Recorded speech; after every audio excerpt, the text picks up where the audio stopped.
Welcome in. So in today's video, we're going to be going over 10 men that have abstained from pornography and masturbation and how they use this in order to become the best version of themselves and find success in whatever they did. So number one, it's going to be Muhammad Ali. When Muhammad Ali, right, this is a quote from his boxing coach, Harry Wiley. So there's a kid just down here named Cassius Clay. If you bet on him every time he fights, you'll be a rich man because he won't lose a single fight. I believe his thing is sexual control, and he's got it. Any kid who can control his sex can win the title, I believe it. And this is super interesting to note because within this list, a lot of these guys are actually going to be boxers and a lot of these guys are actually going to be fighters. So it's really interesting to see that a lot of these fighters, abstain from pornography and masturbation, obviously sex as well, while they train. A lot of them say it makes them more focused. A lot of them say that it makes them more disciplined. A lot of them say that it makes them stronger, right? And it makes a lot of sense because I believe in how you do one thing is how you do everything. If you can abstain from your sexual urges, if you can abstain from sex, masturbation, and pornography and get rid of all those lustful, fleshly desires, that's going to translate into all areas of your life. You're going to become a lot more disciplined in the gym, in your workouts, and whatever your purpose is, and you're going to just become a lot more focused because you won't have all these distractions, all these thoughts randomly popping up about lust. All right, so the second person we're going to be talking about is Steve Jobs. So this was a quote from his former girlfriend that she quoted in the UK daily newspaper.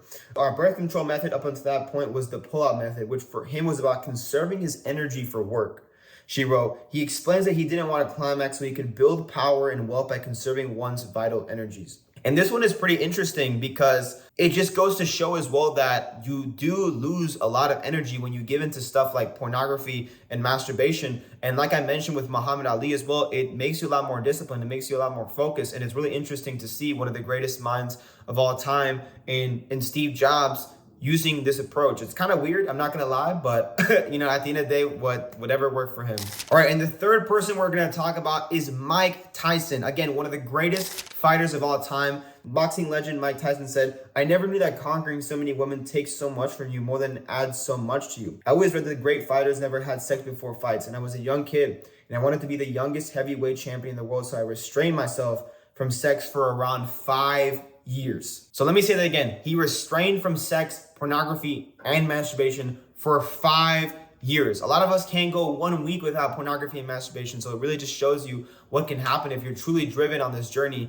And obviously Mike Tyson, and all these other guys, they're really doing it for the world's aspect, right? Where most of us, right, are mainly doing it for God, right? And to get closer to him. But it really just goes to show you, like, if you're focused, if you're committed, you can do this, right? And Mike Tyson is a perfect example of that because he was so committed to his goal of becoming the youngest heavyweight champion of the world that, boom, he ended up abstaining from pornography, masturbation, sex, and just his lust for 5 years.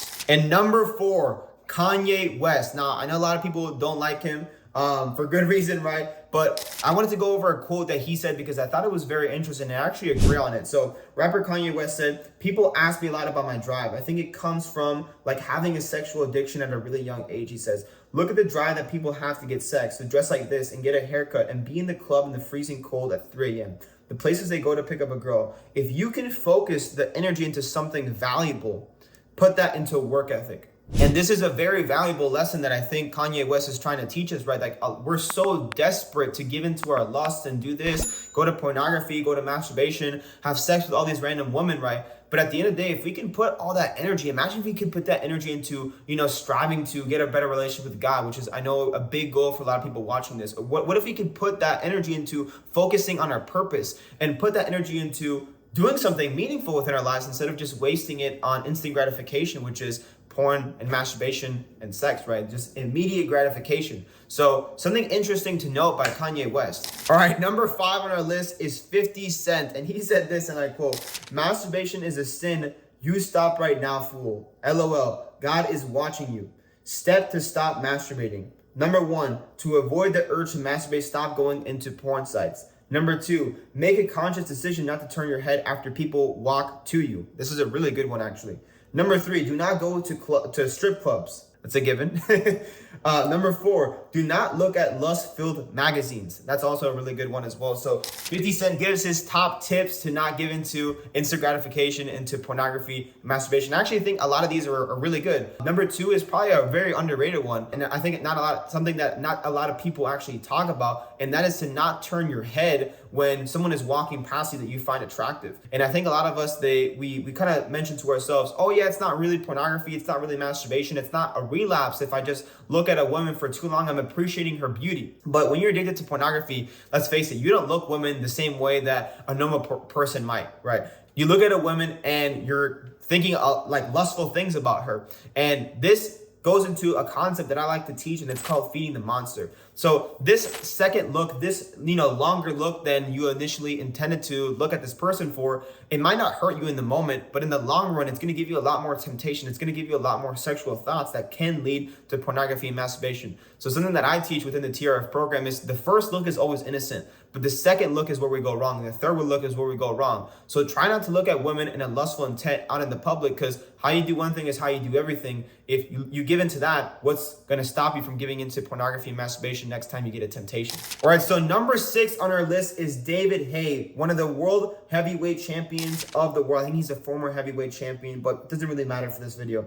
And I quote, he says, "I don't ejaculate for 6 weeks before the fight. No sex and masturbation, no nothing. It releases too much tension. It releases a lot of minerals and nutrients that your body needs, and it releases them cheaply. Releasing weakens the knees and your legs. Find a lion that hasn't had some food for a while, and you've got a dangerous cat. Say they won't bet a drip from me.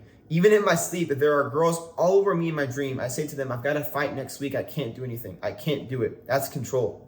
I've been doing that since I was 15, and it's part and parcel of my preparation now. That's why I am who I am today. It's down to those little sacrifices. Find me another boxer who can make that sacrifice, and you'll find another champion."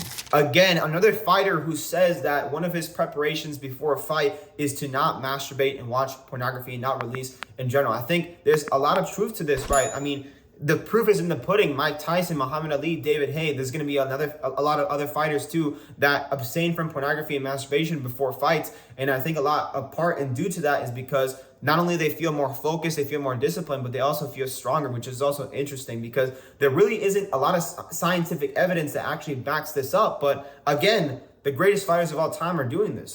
Number 7, we have another very interesting one. Now, I actually don't have a quote for this person, but this person is Napoleon Hill. So he actually wrote the book Think and Grow Rich. If you haven't read it, it's actually pretty good. But he pretty much explains on deep research on what he conducted on 500 successful men and women of that time. And he basically got the similarities of every single one of them and put them into his book. And one of the similarities that he found with a lot of people within that era, I think he wrote it in like the 1920s or something like that. But a lot of people were actually abstaining from pornography and masturbation at that time. And it's super, super interesting because he kind of has this, thought process of what's called sexual transmutation. And he uses that extra energy that he's not using anymore on lust, and he uses it now to, pursue his purpose, build his craft, and, whatever these successful people were doing at the moment. This list, mentioned Henry Ford, Thomas Edison, and a lot of other famous people as well. Number 8 on this list is Manny Pacquiao. So Manny Pacquiao, boxer, 8-division world champion, believing the old adage that sex zaps strength. Pacquiao follows a strict no-wife policy during training. We've talked to doctors about it. Trainer Freddie Roach says. He says, sex lowers your testosterone, so you're not as mean. Most boxers abstain for a week or more before a bout. I asked my guys for 10 days, Roach says. Of course, Pacquiao beats the others even when it comes to abstinence. He stays chapped for 21 days before a bout, husbanding his energies for post-fight festivities. Again, another fighter coming out and saying that giving into your lust is a bad idea because it lowers your strength, lowers your focus, and lowers your discipline. And again, there's not a lot of science to this, but when the best fighters of all time are all doing the exact same thing, I think there's a lot of truth to this. And from my journey as well with abstaining from pornography and masturbation and really staying celibate, I've also seen this to be true as well, especially early on within my journey. I've had a lot of strength within the gym, a lot more strength and a lot more focus, right? Like these guys and these boxers that are pursuing their mission. Another brilliant mind on this list, number 9, is Sir Isaac Newton. So, quote right here that says, his fellow classmates would go off to the local villages looking for bad women and fun, but Newton wanted no part of it. And it's very interesting because, a lot of these guys on this list are abstaining because of their focus on their mission, right? They find something greater than sex, which is, I think, very, very rare in this society that we live in now. I think a lot of people are so focused on pornography, on women, on masturbation. How can I get my next load off, right? When I think we're missing the bigger picture here. And I truly believe this, that our mission that God has given for us is so much greater than lust. You know what I mean? Like, lust is so temporary. It's so instant gratification. I've been there, done that, like all these guys. And it's really cool to see these great minds and these great fighters all kind of having a similar mindset too. All right, and lastly, number 10 is actually a lot of guys who were philosophers back in their day, and I'm going to mention a whole bunch of them. So let me know if you want me to make a part 2, because there's just so many people who abstain from pornography and masturbation, all these great people that have done so much in this world. So Plato, Leonardo da Vinci, Newton, Beethoven, so many guys, and it's just so crazy to see. So obviously these people, they're not godly, they're very in the world, and they did these things to pursue their own pleasures. But I think we can learn a thing or two about them, because again, like I mentioned before, so many people are looking to, you know, go into lust, go into pornography, and go into masturbation. But I think a bigger picture here is that we need to use this energy that we were once wasting on pornography and masturbation and use that to actually pursue the things that God has told us to pursue and convicted us to pursue. So hopefully you enjoyed this video. You know, hopefully you got something out of this, whether it be to pursue your purpose, whether it be to pursue your mission, or whether it be that Mike Tyson abstained from porn, masturbation, and sex for 5 years, right? If he can do it, so can you. So drop a like on this video. One more thing too, before I let you guys go. I am answering all your guys' questions, and I am giving extra support over on my Instagram. So if you need more help on this journey, go ahead and go over to my Instagram, DM me the keyword YouTube. Go ahead and just DM me the word YouTube. I'll know exactly what that means, and I'll go ahead and help you even further on your journey. So go ahead, drop a like, subscribe, all that good stuff, and I'll see you guys later.